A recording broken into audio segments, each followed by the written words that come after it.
guys, welcome back to our channel samayalkudil. இன்னைக்கு நம்ம ரொம்பவே டேஸ்டியான கோபி மஞ்சூரியன் கிரேவி எப்படி செய்யறதுன்னு பார்க்க போறோம். அதுக்கு முன்னாடி நீங்க இன்னும் நம்ம சேனலை சப்ஸ்கிரைப் பண்ணனா மறக்காம சப்ஸ்கிரைப் பண்ணிருங்க. இந்த வீடியோவை ஸ்கிப் பண்ணாம ஃபுல்லா பாருங்க.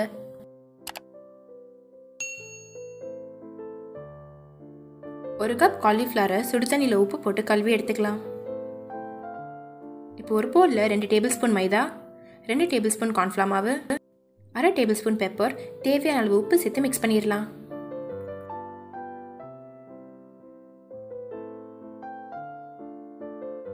இதோட கொஞ்சம் கொஞ்சமா தண்ணி சேர்த்து மிக்ஸ் பண்ணிடலாம்.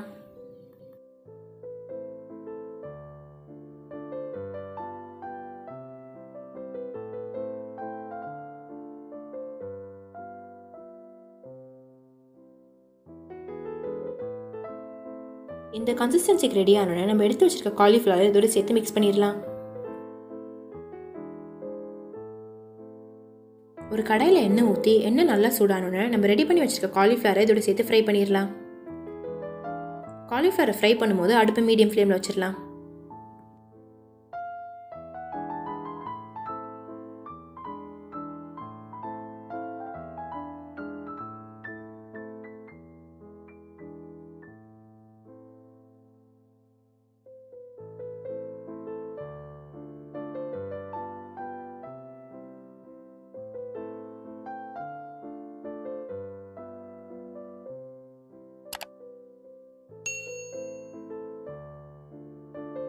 காலிஃப்ளவர் இதே மாதிரி லைட் ப்ரௌன் ஆனோன்னு இதை எடுத்துடலாம்.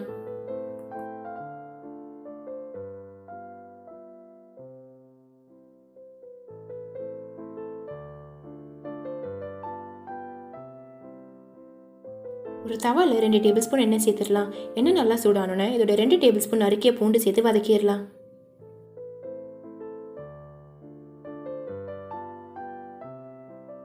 பூண்டு நல்லா வதங்கணுன்னு கியூபா கட் பண்ணியிருக்க 1 கப் பெரிய வெங்காயம் இதோட சேர்த்து வதக்கிடலாம்.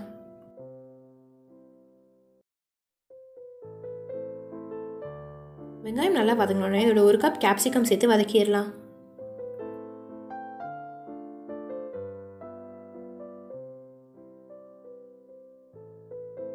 இதோட தேவையான அளவு உப்பு சேர்த்துடலாம்.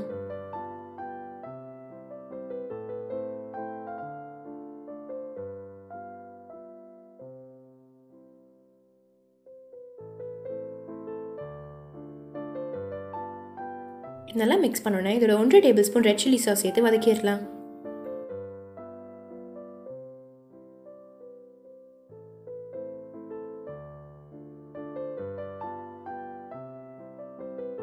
நல்லா மிக்ஸ் பண்ணோன்னா இதோட 2 tablespoon tomato sauce, 1 tablespoon soya sauce சேர்த்து மிக்ஸ் பண்ணிடலாம்.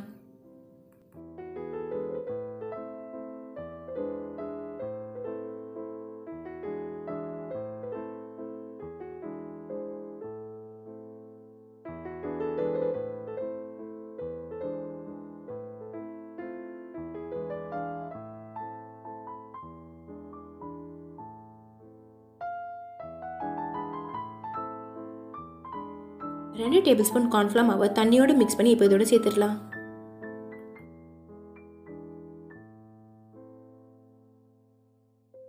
இப்போ இதோட கொஞ்சம் தண்ணி சேர்த்து மிக்ஸ் பண்ணிடலாம்.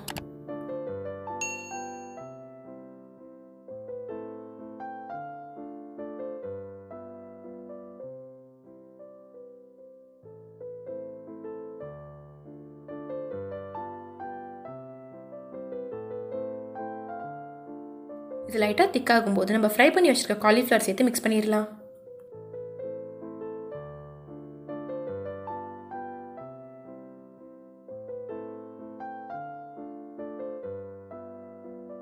இதோட கொஞ்சம் தண்ணி சேர்த்து மிக்ஸ் பண்ணிடலாம்.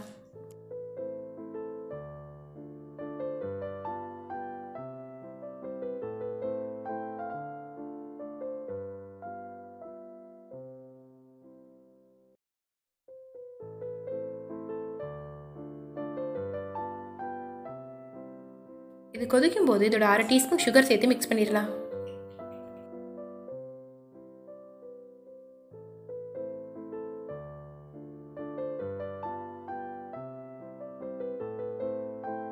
இது நல்லா மிக்ஸ் பண்ணி 2 மினிட்ஸ்ல இறக்கிடலாம். இப்போ நம்மளோட டேஸ்டியான கோபி மஞ்சூரியன் கிரேவி ரெடி. உங்களுக்கு இந்த வீடியோ பிடிச்சிருந்தா லைக் பண்ணுங்க, ஷேர் பண்ணுங்க, சமையல்குடிலுக்கு சப்ஸ்கிரைப் பண்ணுங்க. Thank you for watching.